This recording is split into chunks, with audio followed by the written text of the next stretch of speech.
magiging marubdob, masigasig, at buong puso ang inyong pagsamba. We should worship the Lord on how we will know Him. Kung paano natin siya mas nakikilala or have known Him from the Scripture or from the Bible. Diba? Sabi natin, He is God, Yahweh Rapha. He is the Lion of Judah. He is Yahweh Nisi. He is Jehovah Rapha. O the God who provide. God is more than enough. Yung mga ganong salita. He is Emmanuel. So, nakikilala natin siya sa kanyang pangalan on how we address Him at kung paano natin siya nakilala mismong nakasulat. Because how well you know God will determine on how you will praise and worship God. Alam na alam mo na ang isang tao ay talaga namang aral sa Biblia o may mga pag-aaral na siya, nagsusumikap siya na matutunan niya at mapalawak ang kaalaman niya at pagkakakilala sa Panginoon. Maganda po yan na gawin natin yan para maiwasan po natin ang sinabi ni Propeta Hosea. Sa Hosea 4 verse 6, ang sabi niya, "My people are destroyed or suffering from the lack of knowledge." Napapahamak ang aking mga mamamayan dahil kulang ang kaalaman nila tungkol sa akin. Worse, pag tayo mangmang sa kaalaman natin tungkol sa Diyos, baka mamaya kung ano-ano na lang ang sinasabi natin na wala palang katotohanan at basihan. And there's no other way of knowing the Lord than knowing Him through the Bible. Mga kapatid, mula sa Genesis hanggang sa Revelation, from Genesis to Revelation, from Abraham to the apostles who have seen and who've been in the Lord, and so to us now, only through the Bible we will know Him better and His personal revelation to us. Amen? I know, agree po kayo dito. Sa Biblia, mga kapatid, mula sa Genesis hanggang po sa Revelation, mula kay Abraham hanggang po sa mga apostoles, no, mga kapatid, na nakakita, nakakilala sa Panginoon at sa atin ngayon, na nakilala lamang natin ang Panginoon dahil sa pagkakasulat ng mga pangyayari at mismong ang mga nakakita sa Panginoon. Amen?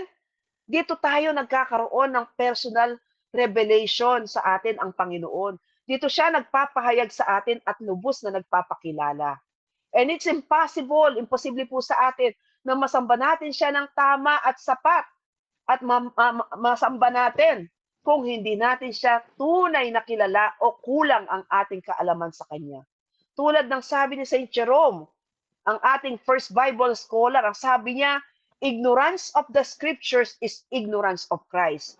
Ang kamangmangan sa salita ng Diyos ay kamangmangan kay Kristo. Amen po? Kaya nga, tiniyak din ng Panginoon, sinabi rin niya tagubilin sa Joshua 1 verse 8 sa atin na mga sumasamba. Bago tayo mag-worship, ang bilin niya, be sure that the book of the law is always read in your worship. Amen? Huwag mong kaliligtaang basahin ang aklat ng kautusan sa pagsamba at pagpupuri mo sa Diyos. Ang kasunod, ang sabi po niya doon, pagbulay-bulayin mo yon araw at gabi upang matupad mo ang lahat ng nakasaad doon. May pangako po siya sa dulo sa Joshua 1 verse 8. Ang sabi po niya, sa ganoon, magiging masagana at matagumpay ang iyong pamumuhay. Kaya nga po, ang unang characteristic of praise and worship that pleases God is, it is scripturally based. Yun po yung number 1. Number 2, mga kapatid, it is from the heart.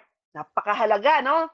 Nung una pa, sabi ko na yan, our praise and worship should be from the heart. Number 2 po yan, it is from the heart. Worship must be genuine, do and heart to felt. It's not just saying the right words, but you must mean what you say. Ang atin pong pagsamba at pagpupuri sa Panginoon dapat tunay. At tunay na galing sa ating puso kasi damang-dama mo yan. Hindi lang basta mo sinasabi yung mga salita, pero dapat yan ay mismong ang mga salitang laman ng iyong puso.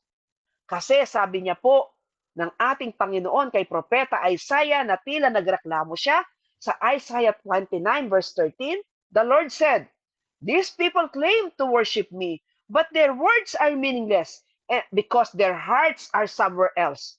Their religion is nothing but human rules and tradition which they have simply memorized. Alam ng Diyos kung nakasanayan mo na lang at madulas na at mabulaklak ang iyong bibig, pero hindi yan ang nilalaman ng iyong puso. Sa huli, ang sabi ng Panginoon sa wikang Tagalog, itong mga taong ito, tila ba sila'y sumasamba, ngunit hindi ko sila maintindihan kasi ang mga puso nila ay malayo sa akin. At ang kanilang mga ginagawa at sinasambit ay kanilang kultura lamang at mga nakasanayan. Bahagi na lang ng mga tradisyon na memoryado na nila. Amen po. Kaya ang ibig sabihin niya ng Isaiah 29 verse 13, nang sinasabi rin na pangalawang characteristic natin na praise and worship that pleases God, na it is from the heart, meaning, kapatid, sa puso, hindi sa nguso. Hindi pwede, ulitin ko po sa puso, hindi sa nguso. Hindi pwedeng maganda lang ang mga sinasabi mo, pero wala sa puso mo, or you really don't mean it, or else you're just a clanging cymbals. Para ka na lang kampanang bumabatingaw. And since worship is delighting and should be delighting in and enjoying God, it engages your emotion. Dapat kapag nagwo-worship ka, ine-enjoy mo to, ine-enjoy mo ang presensya ng Diyos. Amen po. Kaya punong-puno yan ng yung laman ng puso. Yung emotion mo talagang nakabuhos dyan. Pero take note, some people confuse worshiping with all your heart, pag sinabing with all your heart, na managiging emotional about it. Actually, pag sinabi natin with all your heart, or from the heart, it simply means to be sincere and honest about what we say and what we express to God when we worship Him.